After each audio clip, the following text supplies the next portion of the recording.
দ্বিতীয় ভাষা নিয়ে কথা বললাম, আমরা একটু ইংরেজির দিকে যাব। ইংরেজির চলন বুঝতেই পাচ্ছেন, বাংলা বা যদিও দুটো বাংলা ভাষা এবং ইংরেজি ভাষাকে নিয়ে আমাদের এই কম্বাইন্ড বই, কিন্তু ইংরেজি ভাষার চলন আলাদা, তাদের বাছবার পদ্ধতি, ব্রিজ মেটেরিয়াল তৈরির পদ্ধতি অনেকটাই আলাদা। আমি রাতুলকে অনুরোধ করব সেই পদ্ধতির দিকে যদি একটু আলোকপাত করো এবং পুরো বিষয়টাকে বলো। ধন্যবাদ ঋত্বিক।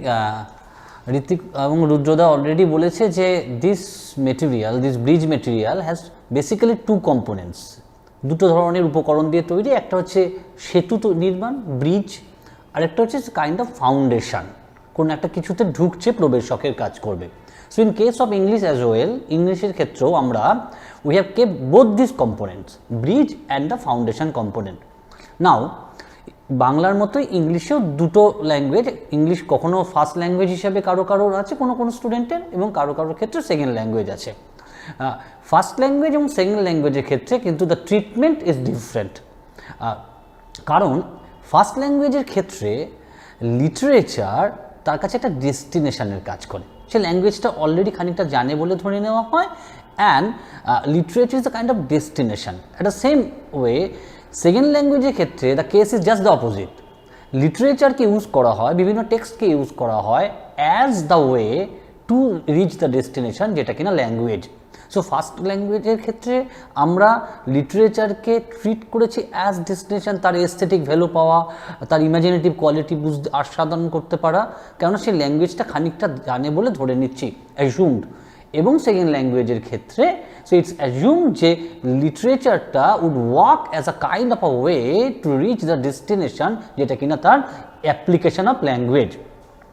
তাই ফার্স্ট ল্যাঙ্গুয়েজের এই ইংলিশের ব্রিজ মেটেরিয়াল করার ক্ষেত্রে আমরা কিন্তু তার টেক্সটগুলোর থিম, সেই ধরনের থিম সে আগে পড়েছে কি না, এবং সেই থিমে প্রবেশ করার ক্ষেত্রে to deal with the theme, what are the necessary issues to be taken care of, অথরের তার সম্বন্ধে কতটা জানলে, মানে তার সাথে কতটা অ্যাকুয়েন্টেন্স হলে টেক্সটটা পড়তে সুবিধা হবে, একটা টেক্সটের analytical point of view, those things have been taken care of.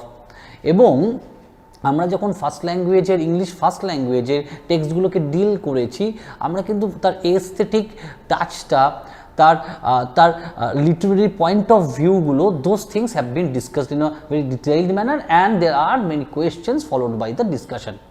In case of second language the treatment is different. আমরা ক্লাস 9 and 10-এর ব্রিজ মেটেরিয়াল তৈরি করার ক্ষেত্রে আমরা কিন্তু two things we have kept. আমরা ক্লাস 9-এ এবং ক্লাস 10-এ এর সজ্জাটা, যেভাবে আমরা চলনটা দেখিয়েছি, that is also different in case of English second language. The development of English second language in case of class 9 and in case of class 10 is different. Class 9-এ আমরা কম্পোনেন্ট ধরে ধরে এগিয়েছি। So class 9-এর bridge মেটেরিয়ালটা is basically divided into 3 parts. কি আছে? The first part is grammar vocabulary area, the second part is writing area, and the third part is comprehension area. সো ক্লাস 9-এর ব্রিজ মেটেরিয়ালটার যে স্ট্রাকচারটা এইরকম: grammar vocabulary, followed by writing, followed by comprehension, reading comprehension. কিন্তু in case of class 10 আমরা component ধরে না গিয়ে আমরা বাই লেসেনে গিয়েছি, কারণ তাকে মাধ্যমিকের জন্য they have to be prepared for Madhyamik examination.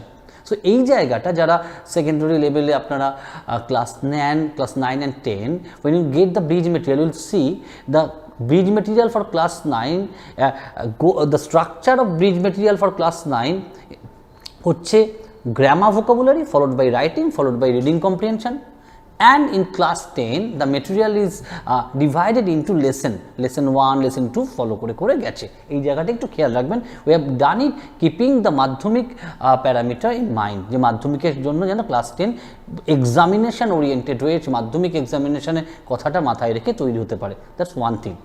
Second thing is that আমরা, as the name suggest, bridge material, we had to incorporate certain issues which are not accommodated in the regular syllabus of class 9 and class 10. আমাদের class 9 and class 10-এর regular সিলেবাসের যে component বা expected learning আউটকামকে deal করা হয়নি, কিন্তু সেগুলো আমরা bridge মেটেরিয়ালে incorporate করেছি। কেন? Now that is the philosophy of the bridge material. Say for an instance, ধরে নিলাম সেকেন্ডারি লেভেলে তার আছে যে সে ন্যারেশন করতে পারবে, নো ক্লাস 9-10 সে ন্যারেশন করতে পারবে। Now to do narration, if I have to go well with narration, আমাকে যদি direct স্পিচকে I have to convert it into indirect speech, তাহলে কিন্তু I need to know the types of sentences, সেটাকে assertive, interrogative, imperative, optative, exclamatory, I need to know these sentences, তাদের function কী, এটা না জানলে কিন্তু আমি ন্যারেশন করতে পারবো না। নাও ফর ইনস্ট্যান্স ধরুন 7-8 লেভেলে সে টাইপস অফ সেন্টেন্সটা পড়েছে এবং সিলেবাসটা এইভাবেই তৈরি ছিল, এটা এক্সপেকটেশন নিয়ে যে 7-8-এ সে টাইপস অফ সেন্টেন্স পড়েছে, 9-এ গিয়ে সে ন্যারেশন করতে পারবে। But because of the physical absence in the school due to pandemic, তার 7-8-এ in spite of all the effort there might be some learning gap. So 7-8-এ তার পড়ার কথা ছিল হয়তো টাইপস অফ সেন্টেন্স, যেটা this is for just an example, যার follow up হিসেবে সে 9-এ ন্যারেশন করবে। তাই আমরা 9-এ যখন ব্রিজ মেটেরিয়ালে ন্যারেশন নিয়ে ডিল করছি, তার আগে কিন্তু টাইপস অফ সেন্টেন্সটাকে ইনকর্পোরেট করে দিয়েছি। যদি এটা ধরে নিয়ে assuming there might be some learning gap in case of learning the types of sentences because they were not physically present in the school, এই ধরনের জিনিসগুলো কিন্তু আমরা করেছি। সে ফর ইনস্ট্যান্স প্যারাগ্রাফ রাইটিংয়ের ক্ষেত্রে আমি হয়তো ক্লাস 9-এও প্যারাগ্রাফ আছে, ক্লাস 10-এও প্যারাগ্রাফ আছে, 8-এও হয়তো আছে, 7-এও আছে। এবার 7-8-এ প্যারাগ্রাফটা হয়তো সেই এজের লেভেলে করা হয়েছে, ক্লাস 7-8 লেভেলের প্যারাগ্রাফটা ডিল করা হয়েছে, এবং 9-এ 9-এর মতো করে আরেকটু হাই এন্ডে বলা হয়েছে, আরেকটু গ্রেডেড ম্যানারে হয়তো একটু হায়ার চ্যালেঞ্জের জিনিসপত্র were incorporated. But in the bridge material আমরা প্যারাগ্রাফের যে এরিয়াটা রয়েছে সেখানে কিন্তু we have started off with the level of class 7-8 so that 7-8-এর যে এক্সপেক্টেড লার্নিং আউটকামের জন্য যে এরিয়াটা তার থাকা দরকার, যে লার্নিংটা তার থাকা দরকার, সেটা কিন্তু একবার রিইনফোর্সড হয়ে যায় through bridge material before class 9 or 10 level. So for instance যদি আমাকে রিডিং কম্প্রিহেনশানের ক্ষেত্রে আমার 7-8-এ যে ধরনের কম্প্রিহেনশান আছে, আমার 9-10-এ হয়তো তার থেকে একটু হাই এন্ডের কম্প্রিহেনশান আছে, একটু হায়ার চ্যালেঞ্জের। আমরা কম্প্রিহেনশানে এই দুটো কম্প্রিহেনশান দিয়ে থাকি তার প্র্যাকটিসের জন্য।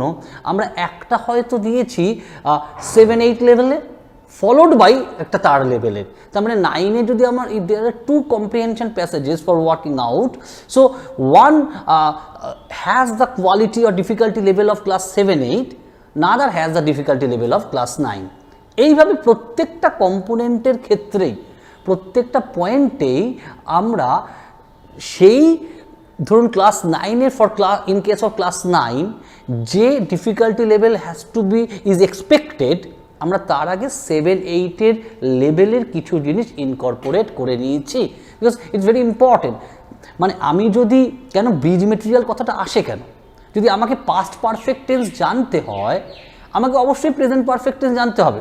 এবার কোনো একটা ক্লাসে পাস্ট পারফেক্ট টেন্স আছে, তার আগের ক্লাসে হয়তো প্রেজেন্ট পারফেক্ট টেন্স শিখে এসছে, কিন্তু আমাকে ব্রিজ মেটেরিয়াল করতে গেলে আমাকে প্রেজেন্ট পারফেক্টটা ঘুরেই পাস্ট পারফেক্টে আসতে হবে, যে ওই প্রেজেন্ট পারফেক্টটা যে তাকে রিইনফোর্স করিয়ে দিচ্ছি, here comes the quality of bridging. করে যখন আবার পাস্ট পারফেক্টে আসছি, here comes the quality of foundation. Now this way we have balanced bridge material component along with foundational component as well. এখানে একটা কথা, in this particular bridge material শিখন সেতু আমরা দুটো জিনিস খুব ইম্পর্টেন্টলি খেয়াল রেখেছি, রাদার থ্রি থিংস। আমরা অনেক ডায়াগ্রাম ইউজ করেছি, there have been so many diagrams used in this particular bridge material, কারণ ডায়াগ্রামেটিক্যালি, কারণ see we are calling it the accelerated learning package as well, কারণ লাস্ট 2 বছরে যা হয়েছে you can't take the entire thing, the whole thing over here in class 9 or in class 10. So we have taken the very important, very those indispensable expected learning outcome, এবং সেগুলো বাছাই করার ক্ষেত্রে we have found যে পুরোটাকে যদি detailed ম্যানারে করতে হয়, so it becomes with thick fat. So আমরা সেই বার্ডেনটা স্টুডেন্টকে দিতে চাইনি। সো আমরা অনেক ইম্পর্টেন্ট জিনিস we have put it into diagram, আমরা ডায়াগ্রামেটিক গ্রাফিক্যাল ম্যানারে কিন্তু দেখিয়েছি, যাতে অনেক কম সময় অতি সহজে এটা কিন্তু স্টুডেন্টদের পক্ষে গ্র্যাব করা সুবিধা হয়। এটা একটা। 2, আমরা পয়েন্টস টু রিমেম্বার বা things at a glance to check back, এই ধরনের ছোট ছোট সাবসেকশন ইউজ করেছি। চেক ব্যাকটা কীরকম, ধরুন কোনো একটা কিছু শুরু করার আগে লাস্ট দুটো ক্লাসে যেটা হয়েছে সেটাকে একবার রিইনফোর্স করে নেওয়া, সো চেক ব্যাক। হয়তো পুরোটা দেখার পর পুরো জিনিসটাকে আরেকবার ডায়াগ্রামেটিক ম্যানারে মনে রাখা দরকার, so points at a glance. এই জাতীয় সাবসেকশনগুলো কিন্তু আমরা আমাদের এই কম্পোনেন্টে we have included subsections like check back, things at a glance, points at a glance, certain things like that.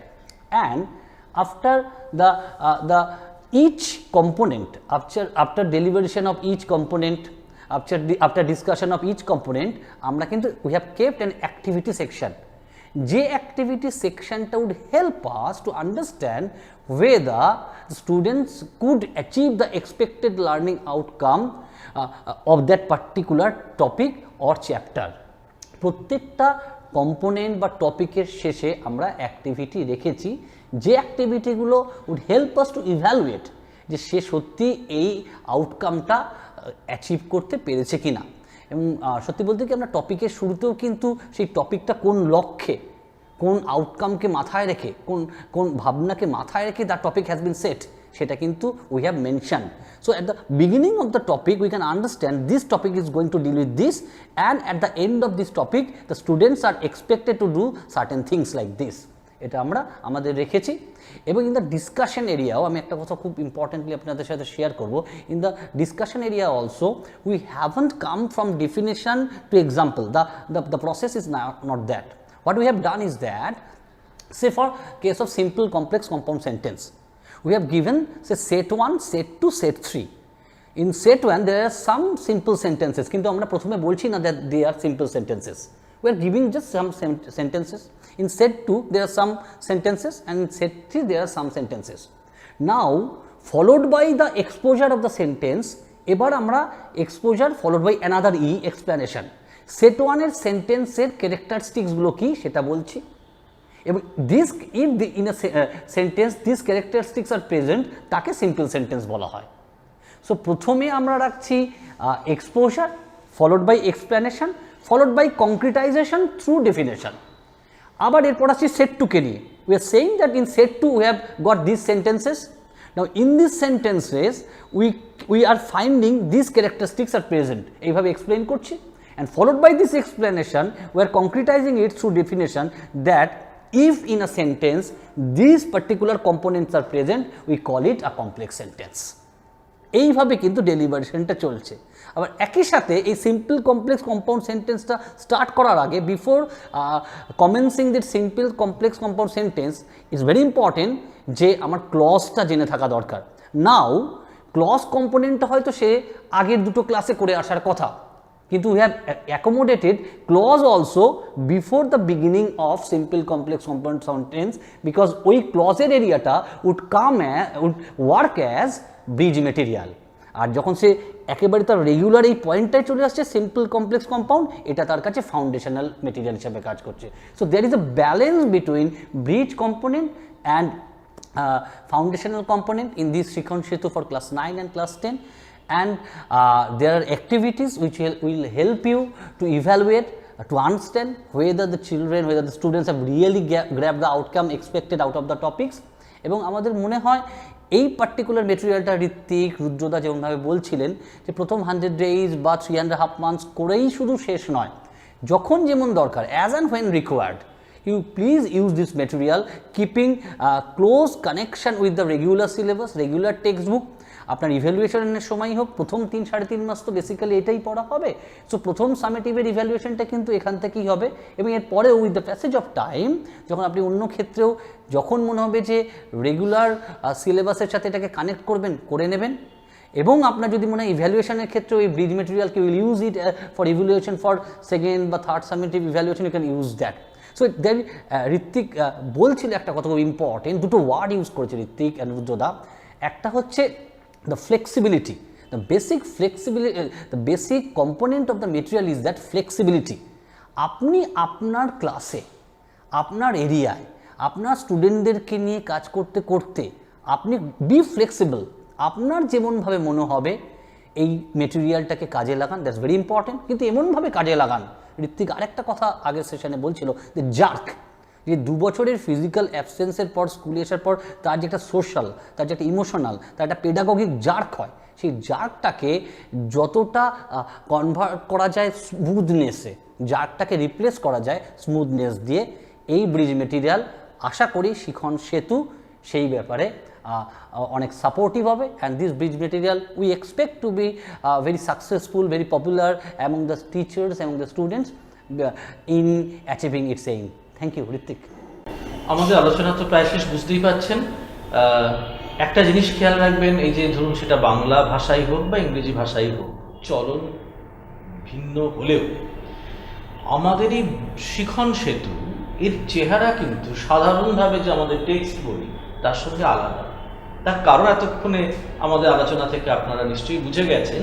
ফলে এই নতুন চেহারার যে একটা মেটেরিয়াল, এইটাকে কিন্তু একটু বিশেষ যত্নের প্রয়োজন, বিশেষ যাকে বলে হোমওয়ার্কের প্রয়োজন, একটু বুঝে নেওয়া দরকার প্রথমেই জিনিসটা পেয়ে, যে এইটা কিভাবে ক্লাসরুমের মধ্যে আলোচিত হবে, কিভাবে ব্যবহৃত হবে।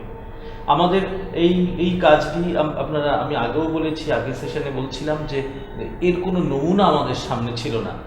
এই অভূতপূর্ব মহামারীর ফলে আমাদের এই পরিস্থিতিতে এই বইগুলো করতে হয়েছে। ফলে এইগুলো একেবারেই আমরা বেশ কয়েকজন মিলে বসে আলোচনা করে আমরা এই চেহারায় এসেছি। এবং এটুকু শুধু আপনাদের জানাই যে এই কাজ করতে গিয়ে, খুব দ্রুত সময়ের মধ্যে এই কাজ করতে গিয়ে আমাদের সঙ্গে অনেকজন শিক্ষিকা, শিক্ষক এবং রিসোর্স পার্সন তারা আমাদের সঙ্গে কাজ করেছেন। এই অবসরে আমরা তাদেরকে আমরা ধন্যবাদ জানাচ্ছি, আমাদের কৃতজ্ঞতা জানাচ্ছি বিশেষজ্ঞ কমিটির পক্ষ থেকে। আমরা কৃতজ্ঞ পশ্চিমবঙ্গ সরকারের বিদ্যালয় শিক্ষা বিভাগের কাছে, আমরা কৃতজ্ঞ পশ্চিমবঙ্গের সমগ্র শিক্ষা অভিযান এবং অবশ্যই মধ্যশিক্ষা পর্ষদের কাছে। আশা করব আমাদের এই প্রচেষ্টা, এই প্রয়াস সফল হবে, কেননা 9-10 সামনেই মাধ্যমিক, তাদের ক্ষেত্রে আমাদের এই ব্রিজ মেটেরিয়াল সত্যি একটা সেতু বন্ধনের কাজ করুক, এই আমাদের প্রত্যাশা। ধন্যবাদ।